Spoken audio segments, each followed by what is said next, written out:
अस्सलामुअलैकुम। I hope कि आप सब ठीक होंगे।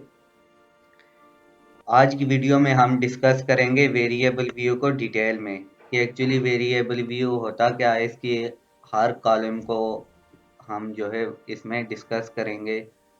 जिस तरह हमारे पास नेम आ गया, type, width, decimal, label, values, missing, column, align, measure, तो इन चीज़ों को आज हम डिटेल में देखेंगे। पिछली वीडियो में हमने वेरिएबल व्यू और डेटा व्यू में एक डिफरेंस क्रिएट किया था कि एक्चुअली ये वर्क कैसे करते हैं। तो चलें स्टार्ट करते हैं अपनी आज की वीडियो को। तो वेरिएबल व्यू में जो हमारा पहला कॉलम होता है उसमें हमने जस्ट शॉर्ट नेम देना होता है अपने वेरिएबल का। यानी फॉर एग्जांपल मेरे पास मेरा वेरिएबल है जेंडर, तो मैं इधर अपना नाम दे देता हूँ जेंडर। ठीक हो गया। दूसरा वेरिएबल है एज, तो मैंने नाम दे दिया एज। इस तरह हम नेमिंग करते हैं। नेम के कॉलम में अपने वेरिएबल का शॉर्ट सा नाम जो है वो लिखते हैं। डेटा व्यू में हमारे पास जो डेटा आएगा, जो कॉलम में हमारे पास शो होगा, वो कौन सा नाम शो होगा।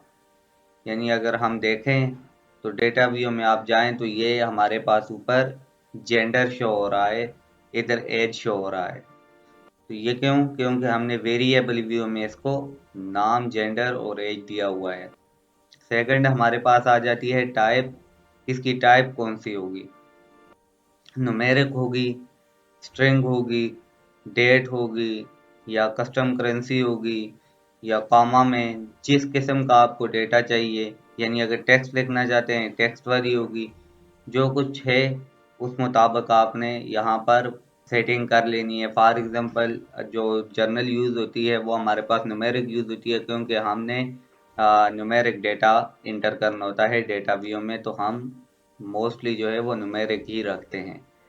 विड्थ की बात करें तो जो विड्थ है वो ये बताती है कि नंबर कितना बड़ा हो सकता है, कि हम जो डेटा व्यू में नंबर एंटर करेंगे वो कितने लेंथी हो सकता है। यानी 8 हमने उठाए हुए हैं करेक्टरिस्टिक्स, तो इसका मतलब है ये 1 2 3 4 5 6 7 8 जितने तक बनते हैं इतनी लेंथ का हम नंबर डेटा व्यू में जो है वो इंटर कर सकते हैं।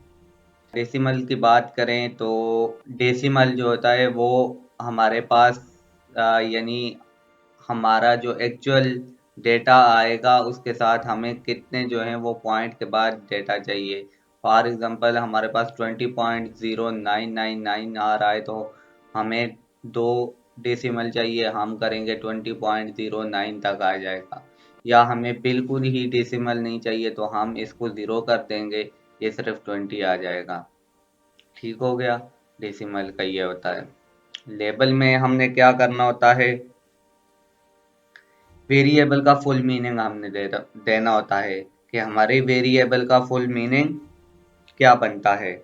लेबल जो है वो बेसिकली हमें वेरिएबल को समझने में मदद फराहम करता है। फॉर एग्जांपल यहाँ पर हम दे देते हैं age of respondent, age of respondent. अब इससे हमें क्या क्लियर हुआ है, एज तो हमने दे दी थी, लेकिन यहाँ पर हमने जो लेबल किया है ना वो किया है एज ऑफ रिस्पोंडेंट के नाम से।